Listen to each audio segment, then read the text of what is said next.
Hi, friends. Welcome to the Genesis of Shame podcast. I'm your host, Sam Landa, and I'm here to help you speak biblical truth to the shame you experience in relationships. My hope is that you grow in your understanding of how shame impacts you so you can learn how to connect with God and others. If you've experienced fear, hiding who you are, boundary issues, anxiety, and or depression in your relationships, then this podcast is for you.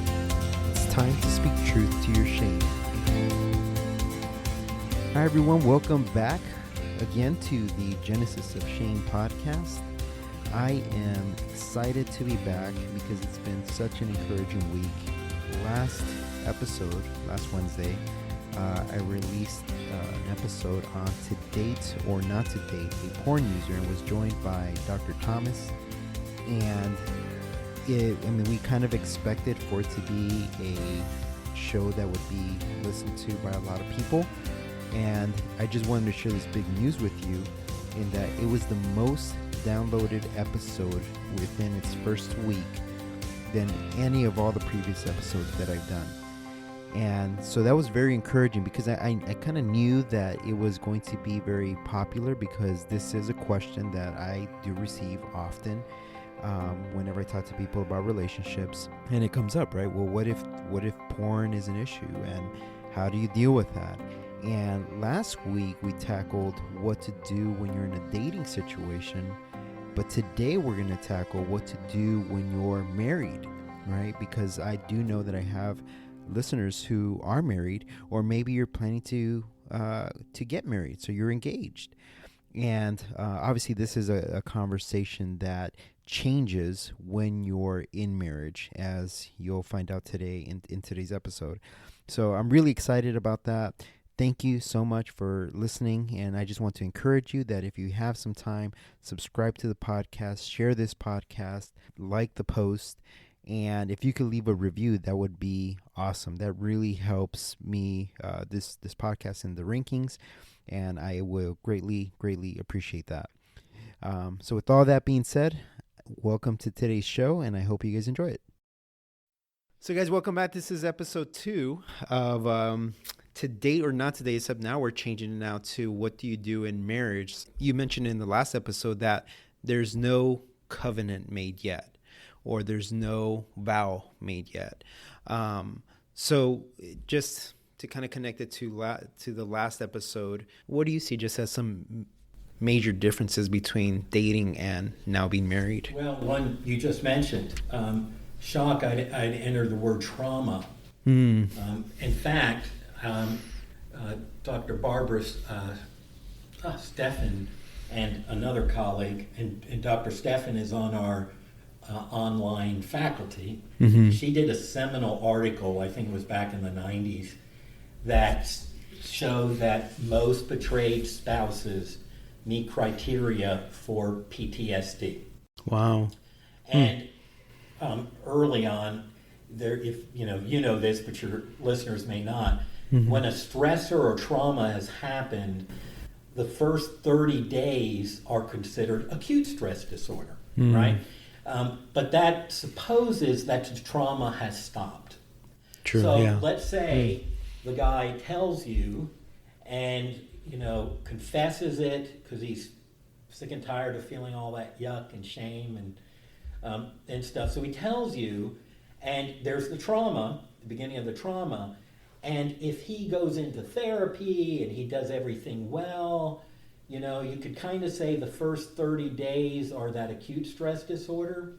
But what happens is often the fact that people, well, I can deal with this on my own, or various things that lead them to continue to fall. And so every time that happens, it's more trauma to the betrayed spouse. And as a result, that acute stress is just staying. But, after 30 days, assuming that the trauma's over, PTSD kicks in. And so women go through all of that. And it's very hard for the addict, whether doing a good recovery or not, because the wife is going to say, have you been using a lot? They're going to try to control that trauma and not be tricked again. They're going to try to ask questions and things. And for even a man that's really doing a good recovery, that wears on you. And some men will kind of like, I don't want to talk about that anymore. Well, she still needs to talk about it. And you kind of put it in her mind because of what you did. So, I work with the addict on how to deal with this betrayed spouse. And a friend of mine, Marty Freer, who specializes in women with sex addiction, wrote a wonderful book, Out of the Doghouse. It's for the addict on what they need to do to get out of the doghouse. And a lot of what I'm talking about applies. So to go back to a point I made, another issue is disclosure by the installment plan, or what they say in CSAT, this Certified Sex Addiction Therapy, is staggered disclosure. But I kind of like the installment plan better, because they tell you this, no more, there's nothing else, and then they tell you this, and no, there's nothing else, and it's opening a wound every time, and it's getting infected. But that's not uncommon. Right. Even for somebody, they may be in good recovery, but as they're in recovery, they're feeling convicted and know they need to share more. And so they do, because they're wanting to pursue an authentic relationship, but it's extremely damaging to the woman. So when I work with the couple, I don't necessarily do marriage counseling per se, but if I'm doing that too, it's like, okay, he says he's disclosed everything to you. What are you going to want to know, if anything, if stuff comes to his mind? Because he did his best job at writing everything down and documenting it, but he may have forgot stuff that you can't believe he would have forgot, but it's like one in a list of everything. So we deal with that, so that if she's like, I don't want to know, okay, then you share that with your sponsor and your accountability group. But if she's like, no, I want to know, then you set up a time where they can do that, how they can do that, and it may be coming back to counseling, or if it's ongoing counseling, doing it that way. So, with marriage, you have to kind of prepare the individuals for that piece of it. I also recommend, and this is true of dating too, just like there's AA, Alcoholics Anonymous, and Al-Anon, which is for friends, family, loved ones of addicts, there's an S-Anon. So there's these different SA groups, and then there's one for the betrayed spouse. And that is her accountability, that is her support to work through this. And they do a good job of educating. You didn't cause this, you can't control this, and you can't cure this. The 3 C's that they talk about. So that's one that, the spouse for sure, dating relationship, if it's moving forward, needs to, do. Right. Sometimes the spouse says, I don't have a problem, it's his problem. I didn't do anything wrong. Well, that may be true, but in marriage, it's not a me or you problem, it's an us problem. You're one flesh. And so you both have to deal with it. If he got cancer or a traumatic brain injury from an accident, or you did, it's not just a he or you problem. This impacts the entire family. So you need to go and do what it is to help yourself, and that may involve your own counseling as well. And I usually recommend that they do their own counseling, so that they have a place to kind of process this. And ideally with somebody who's trained in working with betrayed spouses, as well as addicts, the person should be trained. But there's so many nuances that's important to know that can do damage if not dealt with. Like I had the betrayed spouse, I wasn't seeing the addict, who had went to a Christian counselor, a decent guy, as far as I know he's a good counselor, who said, look, you just need to forgive him and move on. Well, she's PTSD, if somebody, shot your child, at what point would you be able to say, well, I just need to move on? It's a process. It's a cognitive process. I will choose to forgive, and it's an emotional process of beginning to move forward. And saying, I understand God has given me immeasurable grace that I didn't deserve one bit of it. And my sin required every blood drop of Christ that Hitler did. Hitler, you got to say, well, for Hitler, I'm shedding these extra blood things. Right. We all needed the same amount of it. And so if I'm silenced by the grace I need, how can I give that to him? But it needs to be judiciously, which maybe we'll get into. So that is definitely a difference in marriage. Also, how is the sex relationship, and I mean the whole thing, not just intercourse, going to continue? Like if he, not thinking about pornography at all, but he does something, well, did he learn this from porn? Am I just being acted out upon in an object? Yeah. So there's that insecurity that goes on with this. What is he thinking about while we're having sex? Is he here with me, or is he in his head with someone else, or reliving the pornography that he's been using and consuming? Yeah. So it creates all those kinds of issues. It can create body image issues even more so, because now it's like, well, I'm not pleasing him, so he's going to these other images, which is never the case, but makes sense that she would think that. And it has now polluted their intimacy in general. It's polluted their sexuality. One of the interesting things that happened in the fall, the Garden of Eden, the Garden of Shame, that's where shame was birthed, along with fear. But Satan went right after their intimate relationship. They were naked and not afraid. They had no shame. And then it says, but the serpent was crafty. And the very first thing that happened after they ate it, they looked at each other. No longer beauty, right? No longer purity. Now they felt shame over their sexual differences.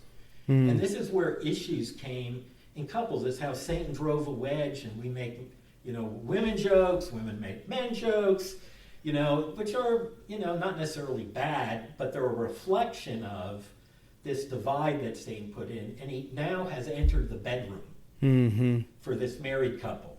We don't know what Adam and Eve's sex life was like before the fall. It's one of the things I want to spend a few million years with him to talk to. Just like, what was that like? Yeah. No fear, no shame, complete intimacy, openness, purity. But afterwards, they knew. They knew what that was like and what they had lost. We don't, but they did. And so couples can kind of tell that there's this huge difference. Research shows it also affects the quality of marriage, the satisfaction in marriage, obviously sexual satisfaction. Marriages are more unstable, and one of the things, they're more prone to infidelity. True, if you will, I hate putting it that way, but flesh barrier crossed infidelity, and emotional infidelity, chat rooms and things like that. And so that has a huge impact. There was I wish I could remember what it's called, but a National Lawyer Association, where they reported that I think I got it here. 25% of marriages ended up divorcing because of pornography. Really? Because of pornography. Never heard of that. And most were separated, and others were like just unhappy with it and considering divorce. So the stability of marriage, the longevity of marriage is dramatically impacted. I've worked with couples where the wife found out he looked at pornography. She left. She was done. Yeah. One and done. Now, that's not something I would obviously advocate or recommend. Let's kind of work through this. However, it can have that kind of an impact. So the covenant is compromised. Right. As a result of this. There's also more prone to violence. Sex creates sexual violence or physical aggression, although there are some studies that say no, but it does cause physical aggression and things, so violence can be more common. He's feeling bad and depressed. He may not even know it about his using, and he's projecting that on her. And you don't have to be sad to be depressed, right? Major depression, anger can be the substitution for the mood of sadness. So he could be acting that out, and that creates not only lots of arguments that escalate, become personal, contempt, a lot of different things. And so that impacts the marriage. You know, they can't talk about things. They're reactive. You know, you're doing that to hurt me, or you're doing this because you used. You know, or you're doing this because you're so controlling and you won't let me work through this on my own. You know, any number of arguments. So that happens. So there's that violence that occurs in marriage as a result of it, and in the physical realm as well. Also, loss of hope. Is this ever going to change? You know, I didn't sign up for this, but indeed you did. Because you never know what's going to happen. Yeah. But the sense is for the person, I didn't sign up for this. I didn't have this on my radar that I would ever have to face it. But now I do. And so, is this my lot in life? And he can't give a guarantee I'll never do it again. That would be foolish. He may hope that that's the case, and I would hope he does. But it's a day-by-day thing. Yeah. And so there's this sense of, you know, my marriage is over, which therefore opens up to infidelity, right? Because I can't believe he would do that to you. Boy, if I had you, you're such a beautiful woman and nice and kind. I would never do that to you. Gosh, he sees how good I am, right? Yeah. Maybe the way my boyfriend did, who became my husband, did. But he lost contact with me. It breaks down communication. You know, sex addiction, which involves obviously pornography addiction, is really an intimacy disorder. It's not about sex per se. It's about my way of regulating closeness. And so attachment, maybe that'd be good for your viewers to look at. But however, there's secure attachment, there's preoccupation, there's ambivalent, and there's disengaged from an adult attachment perspective. Yeah. And most addicts fit into the disengaged. In other words, they really can't share emotions. They can't get close. And most betrayed partners end up in the preoccupied attachment. Yeah. You know, am I wanted? Am I needed? I need assurance that you're not going to leave me, that you're going to be there. More than what would be normal or expected. So you got the two opposites, distance pursuer kind of dynamic. You've got what I call dirty boots, that's the addict, and the doormat, which is the preoccupied, sinner saint. You know, there's a lot of kind of nuances to it. But that affects marriage because I can't share my feelings. I don't even know what my feelings are. Right. How do I share what I don't know? You know, well, get into counseling, get into recovery. You learn that. You learn that. And so the attachment in general, and this really precedes the using or the disclosure, is problematic, and that needs to be dealt with. But wow, what happens when both become secure? Is that not awesome? You know, where they can regulate self, they're responsible for self, but can also be there for others, where they don't need the other to validate them. You know, they can self-validate, they can receive the validation from God. Again, whole nother conversation, but that would be another way that it affects marriage. Yeah. And one of the things that is seen as detrimental to the marriage is the relapse portion, which you've addressed, right? It's, will this ever be completely gone? That's the other question, both for the husband and for the wife, because the husband who loves his wife and wants to be there for her, wants to get rid of it, but they're stuck in that cycle, right? And for the wife, same thing. Will this ever go away? Or is this something we're going to have to struggle with the rest of our life? And you mentioned the idea of covenant. It's not a me-you thing. It's an us thing. How do we get through this together? And I think that's important for our audience to understand as well, is that for those of us who are dating right now, is that I don't know if either Dr. Thomas and I can say you can do all these steps and you will avoid facing this in your future. because life happens. And for those of us who are married already, is trying to find that hope, right? Yeah. My hope isn't in the other person. My hope's in Christ. And I keep looking at Christ and deal with my own brokenness with him and trust God and Christ to work with my partner and helping him find hope. And yes, you can reduce the likelihood of stuff like this happening, but you can't eliminate it. Yeah. And so all you can do is love each other, make that an action step, spend time with each other. There's a lot of research on how to create satisfaction in marriage, but those are the things you can do to reduce it. But it can still happen. One of my SA clients, sexual addiction client, who was a porn addict, had a sponsor, and the sponsor had 20 years of sobriety, and he called his sponsor to talk, check in, which is what they do, and the sponsor says, I hate to say this, you're going to need a new sponsor. He said, why? He said, I relapsed. 20 years of sobriety, all the growth, but he relapsed. Now, my client told me he went back to treatment, and he was active in, the 12-step groups. He was doing everything, but Satan always finds a way of creeping at the door, waiting and looking for an opportunity. And so I forget the reason why he did relapse, but you could kind of go, wow, big stress, that would explain it. So my hope's in Christ. And now I'm a minister, an ambassador of that to him. Now, this doesn't mean that you take abuse.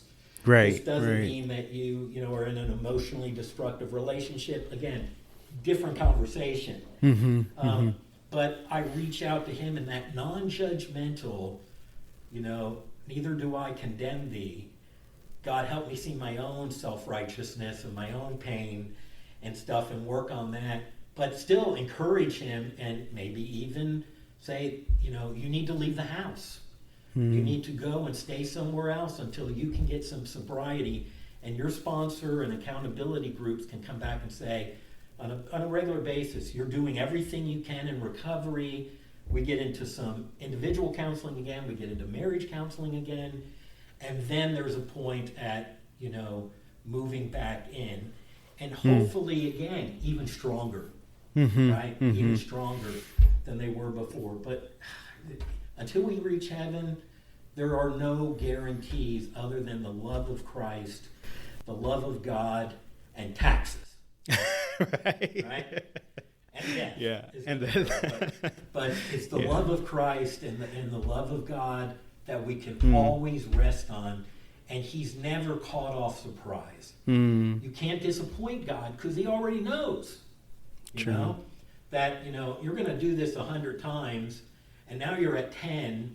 Praise God, praise me. You only got 90 to go, and then I know you're going to be free of this. So he's not disappointed. He's compassionate, and he's counting and looking forward to that 100th time, maybe 1,000th time or 10,000th time. But he's always on our behalf, and the Holy Spirit's always interceding for us. So our spiritual walk is absolutely critical. Yeah.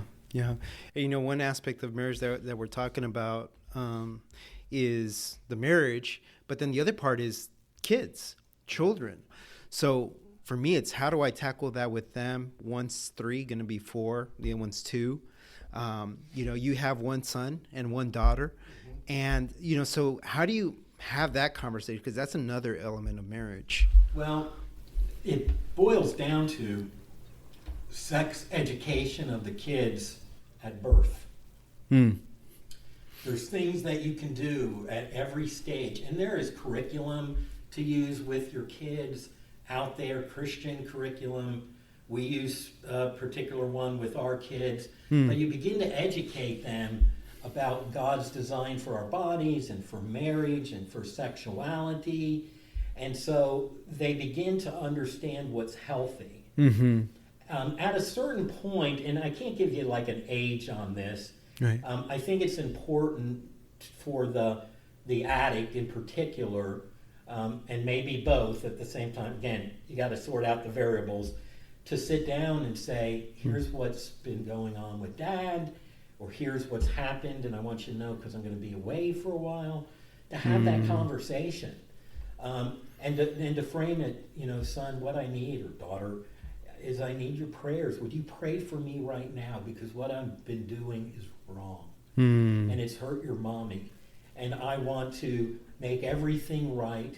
And I know God is for me because he's never against us. And so would you pray for me right now? And kids are so forgiving and so loving, they'll do that. But it also sets up a conversation, regardless of whether you're a recovering person or not, or just started recovery, about, understanding women and objectification and realizing that this is a normal struggle. You're not going to beat testosterone. You're not going to beat all these chemicals and wanting to just kind of rid yourself of them. That's another problem. But it's regulating them, it's managing them, it's being able to steward them. That's important. One of the best stories I heard was from a friend of mine whose dad found a pornographic magazine many years ago. And I thought, I wish I'd done this with my kids. And so the dad took it, and when the son got home, he went in, he said, I want to talk to you later. He went in, and he showed the son the magazine. Instant sexual shame. Instant shame. And the dad said, this is really appealing stuff, isn't it? Nod. So we talked about that. How, we're designed for that, and we're designed for women, and we're to be attracted to them. But here's what it does. Here's what it does. And then the dad set the magazine on the bed and said, I'm going to leave it up to you in what you want to do with this. It's your choice. I think given I don't remember how old he was, 12-year-old, a choice for that? Yeah. Yes. So later that day, probably after dinner or something, but sometime that day, the son came to him with the magazine, Daddy, I don't want this anymore. Now, who made that choice? The kid. Who got the messages of the struggle, which is real, and the part that's really harmful out of this. And it was the son. And I guess the dad trusted my friend well enough to know that he's going to make the right decision. But if he doesn't make that decision, then that tells you, I've got some more work to do with this kid. So kids are impacted whether you think or not. They find histories where you forgot to delete, they'll find those. And so they're going to start using, some of this is genetic. And so it's pre-wired into them. And at some point it's just going to go and run its course, but you can intervene with it. But it's got to be love and not shaming. It's got to always be connected to a healthy sexuality. And what that really is. And, son, daughter, I want you to have the best sex life when you're married. It's hard, but I want you to have that. And I'll help you as much as I can to get there, but this isn't going to help. This isn't going to help. I hear from a lot of young adults that what helped them was that their parents talked to them about it. Because if it's not the parents, it's the media, it's friends, it's other influences that just change the whole pornography, changes the whole perspective of what that should look like. Thank you for that. I know that there are, I think the ages that tune in are about 25 to 35. So I know a lot of them have children as well, and they're asking these questions. Yeah, waiting until pre-puberty, like just before puberty, is way too late. Again, you're giving healthy sexuality throughout. You're bringing up the conversation. Something comes on TV that's inappropriate. Son, daughter, what about this? What do you think about what's happening? Make them critical thinkers. Use that as a teachable moment, a teachable opportunity. But probably by the time they're 8, you need to be having more of the downside, the pornographic and sexual acting outside to it, because that's when they're getting into it. their friends are into it. And friends tend, as you've mentioned, influence us a lot. Mm-hmm. So the conversation needs to start much, much earlier on this stuff. But you want to build on a healthy sexuality. Mm-hmm. It's not about don't do it. Right, You right. know, sex is dirty, save it for the person you marry. Mm-hmm. Well, there's something right about that. Right. But, you know, it needs to be much more than that. Honor Mm-hmm. the struggle, because it is a struggle. Mm-hmm. And it scares parents. And I think, you know, we talked about this in the last episode about, I think there's still shame attached to even just talking about it, saying the proper terms for the parts, you know, penis, vagina, they say the parts. Yeah. Like there's still shame around it. Oh, it's the only area of our body that's shame, and we have euphemisms for it. Yeah. You know, we don't. I always remember the class assignment with the whiteboard. That thing was full. Yeah, for listeners, we had to come up with all the euphemisms for various sexual parts, but it's what happened at the garden. Those parts that were different Mm-hmm. is what got shamed. Mm-hmm. And so, yes, we need to use the same language with kids, because that helps them, God forbid, that they're abused by somebody outside the family. They're more accurate Mm-hmm. in telling that information. But it's also saying God created the arm, He created the colon, He Mm-hmm. created everything, and He created all of our sexual parts. They're good. Mm-hmm. You know, they're holy in the sense that He made them. We can learn about God from all of our sexual erotic parts, Mm-hmm. because He gave them to us. Everything about us we can learn about God. We're His image bearers, right? Mm-hmm. So yes, you have to use that conversation. And counselors, even the ones that have been through my class, still have trouble, because I'll supervise them and then they'll be like, they don't know how to say it, or they'll say a euphemism. I said, no, come on, say the part, Right. penis. See, that wasn't so hard, but let's see if we could say it a little differently. Yeah. You know, because there is so much shame associated with it. And parents, sad to say, by not talking about it, have set that up. Mm-hmm. By shaming it, set that up. We need to approach it more lovingly. Mm-hmm. Right? Mm-hmm.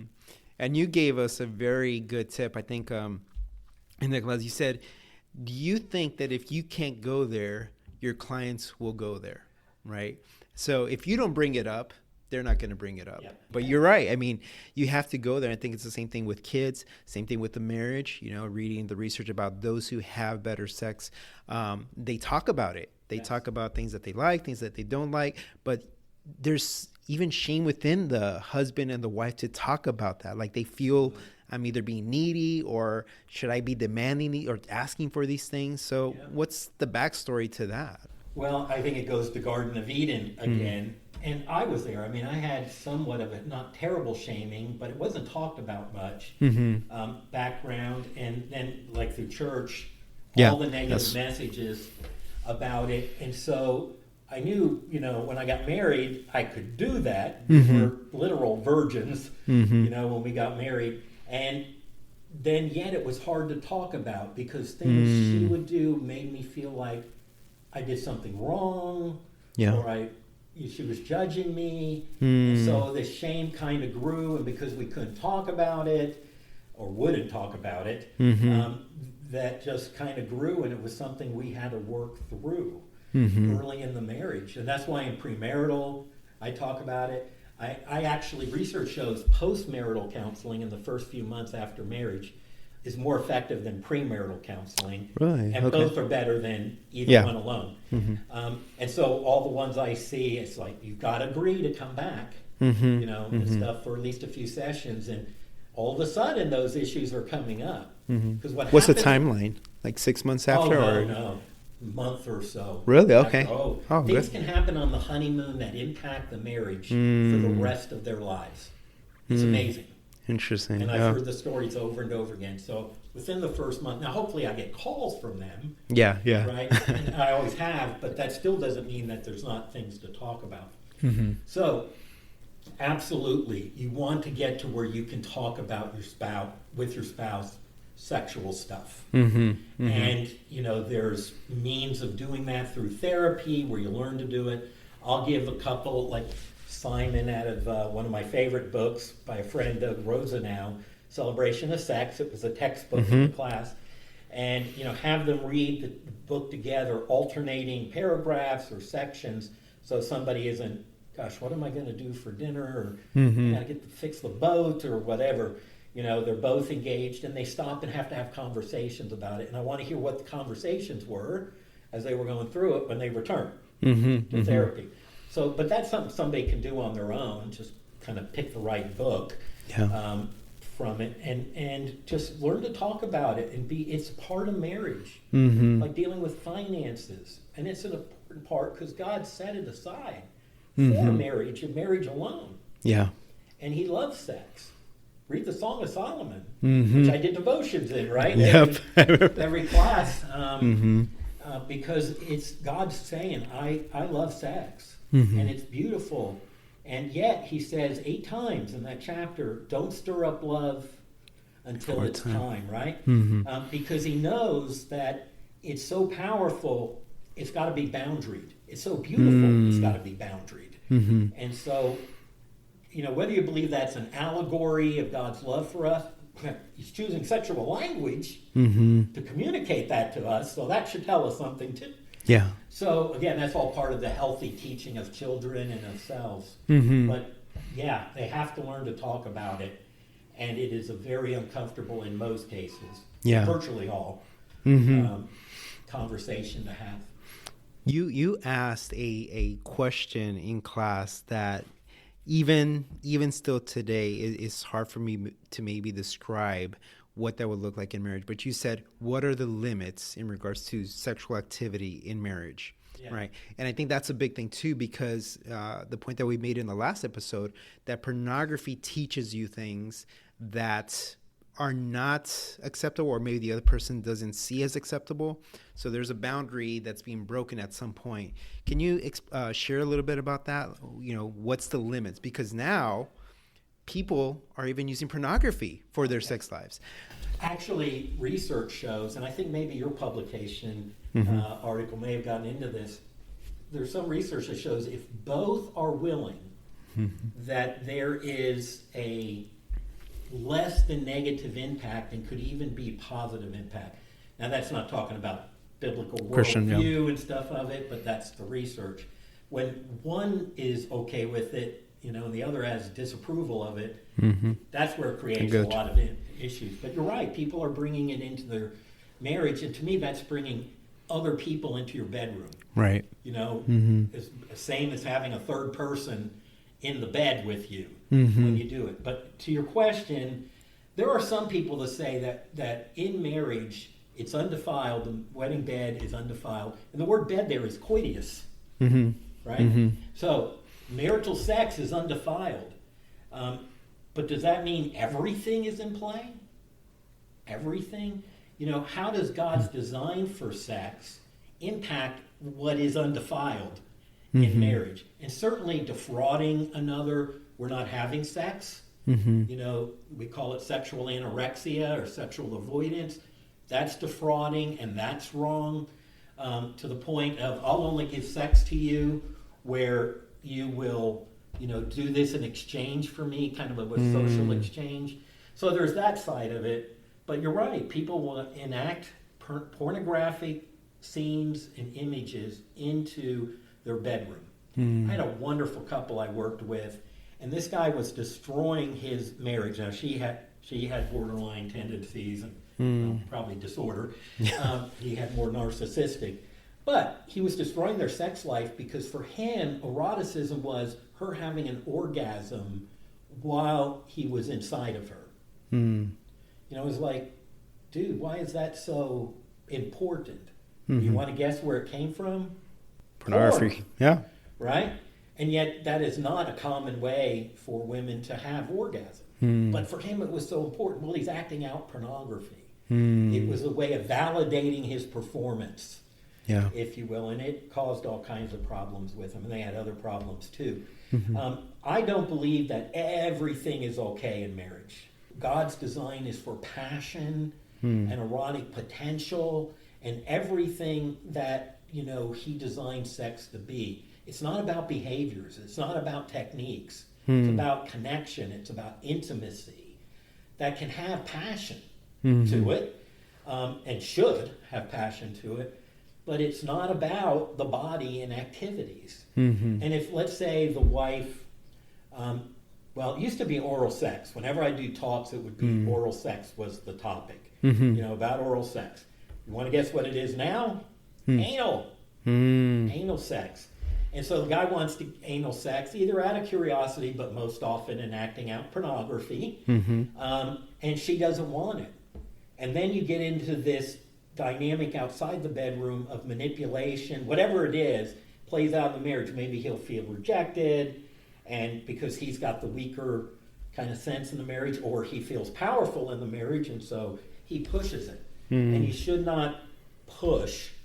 You can suggest, but you shouldn't push anything that the other partner is uncomfortable with. Now, that said, you have to look at the partner and how much sexual shame is going on to where they're not willing to open up to other possibilities. Gotcha. We can only do the missionary position. We have to do it with lights out. I don't take my my pajamas off or whatever. I'll pull my nightgown up and you do your thing, and then we're done. I've had couples where the husband says, I've never seen my wife nude. Wow.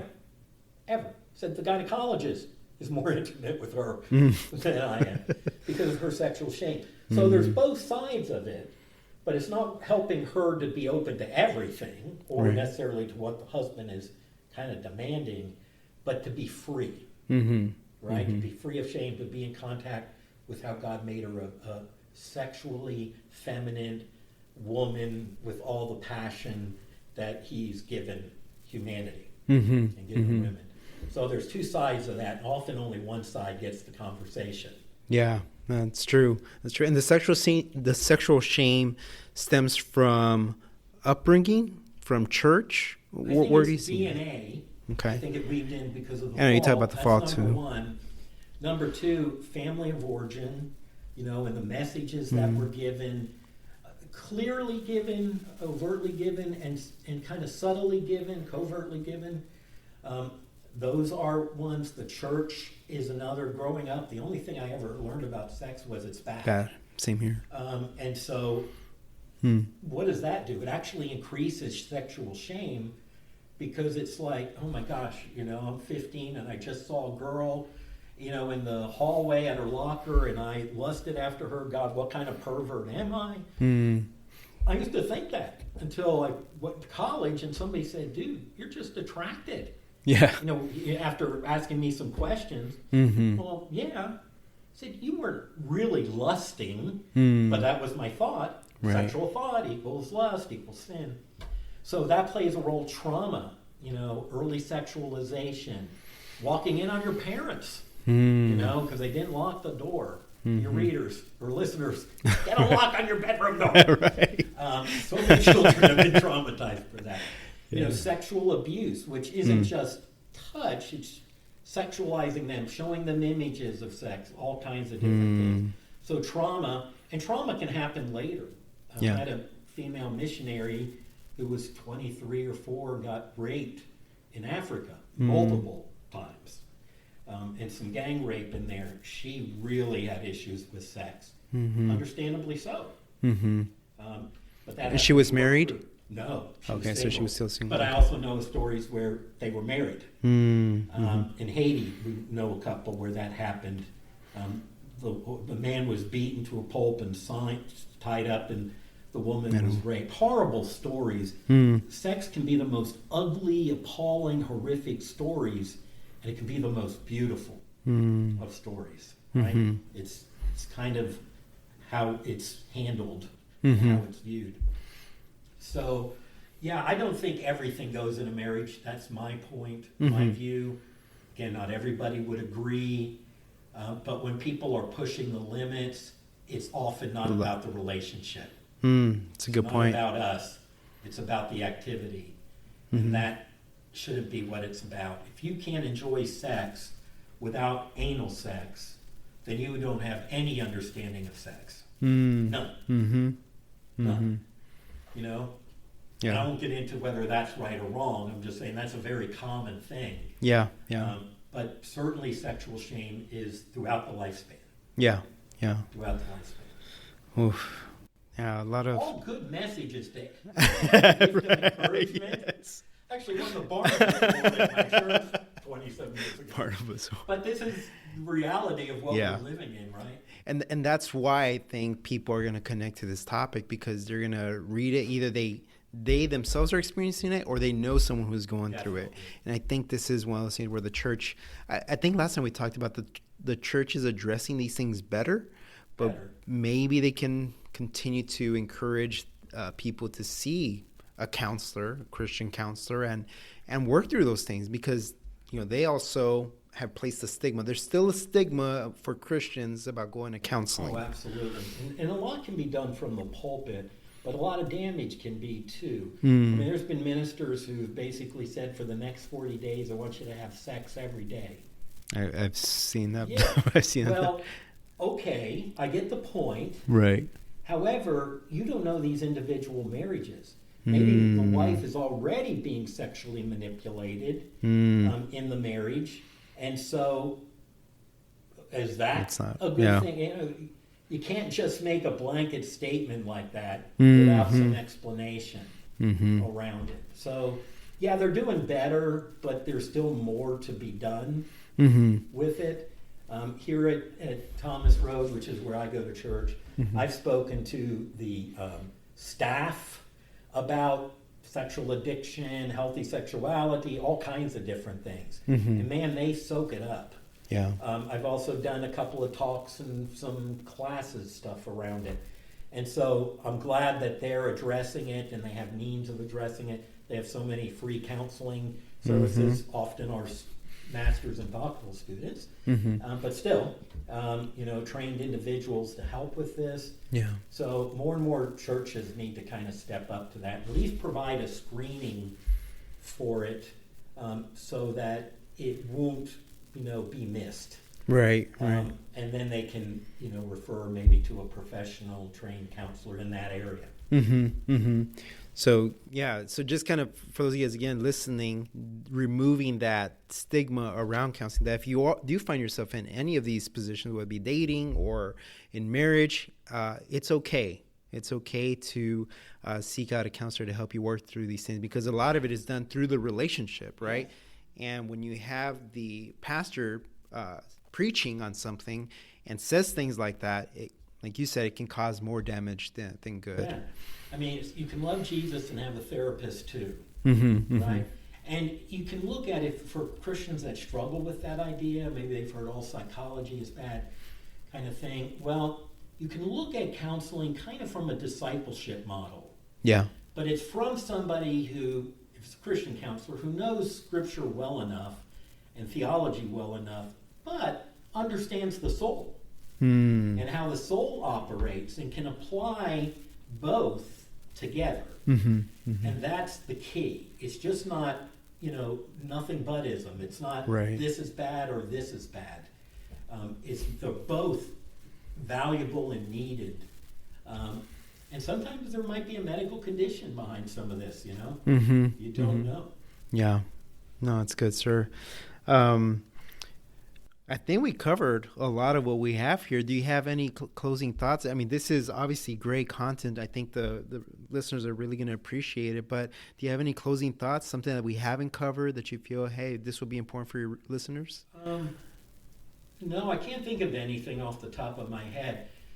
Just to reiterate some of the points, and that is educate yourself in dating. There's a good book called How Not to Date a Jerk. I've not read it. I have students who've read it, and they swear by it. I don't know if they get into pornography use or not. I would think so. Yeah. So educate yourself about it. Know about it. So as you're dating, you have more awareness of it. Don't put more expectations on a boy or a girl than they deserve. They're fallen. They're human beings. And if this is his problem, what is your problem? And there's ways that this can be addressed, and he can become a better, stronger believer and healthier individual. Just like if you work on your stuff, you become a better, stronger, healthier individual. And so to take really a humble approach Mm-hmm. to Mm-hmm. it, and a sense of my own brokenness, while seeing God's love and compassion for us at the same time. Yeah. You don't want those shame messages to come, well, I'm just a terrible person. Mm-hmm. No. We're not Eeyores. Right. God doesn't bless No Eeyores. Eeyores. Even though he's one of my favorite characters. Oh, was he? Just the way he talks, I just love it. Yeah. But we're not to be that. Yeah. And so we need to take a blended approach. The Bible's paradoxes. God loves us so much, but he loves us so much he hates our sin. But he hates our sin, so he loves us so much. I can't reconcile those two. So to approach it as a gospel, that there is a positive gospel of sex and sexuality. Mm-hmm. Mm-hmm. And it is part of the redemptive process. People can come to know Christ. I've had people come to know Christ through discussing sexual stuff. And so it's a means of the gospel. Don't just throw these people out. Yeah. Yeah. You know, love them, that hurt, but also accountability. Mm-hmm. Right? Mm-hmm. Yeah.